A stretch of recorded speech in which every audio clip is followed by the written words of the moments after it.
Ahoj 3D tiskaři, chcete po každém výtisku slyšet tento zvuk?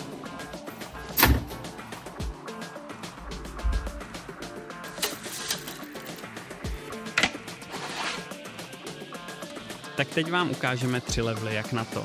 První level určitě nedoporučujeme. Level 1, tiskařský barbar. Totální ignorace. Podložku si nečistil od té doby, co si tiskárnu vybalil. Masnota z chipsů, co si u toho jedl, slouží jako skvělý separátor, takže ti nic nedrží. Tvoje řešení? Napereš tam tunu lepidla v tyčince, až to vypadá jako základová deska na dům. Level 2. Slušný začáteční. Už víš, co děláš. Máš po ruce isopropyl alkohol a utěrku. Čistíš poctivě před každým tiskem, aby se neřeklo. Výtisky drží mnohem lépe a vypadá to profesionálně. Jenže i tak se ti tam časem tvoří neviditelný film z masnoty, který jen rozmazáváš dokola a po čase zjistíš, že ten alkohol prostě přestává stačit. Poté jednou za čas doporučujeme umýt podložku v jarové vodě. Level 3.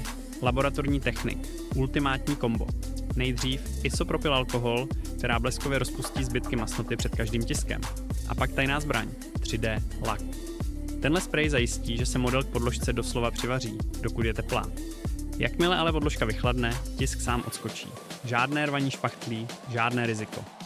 Díky za dokoukání až sem. A pokud bys si chtěl něco poradit ohledně 3D tisku nebo něco vyrobit, tak se nám neváhej ozvat do mailu v popisku.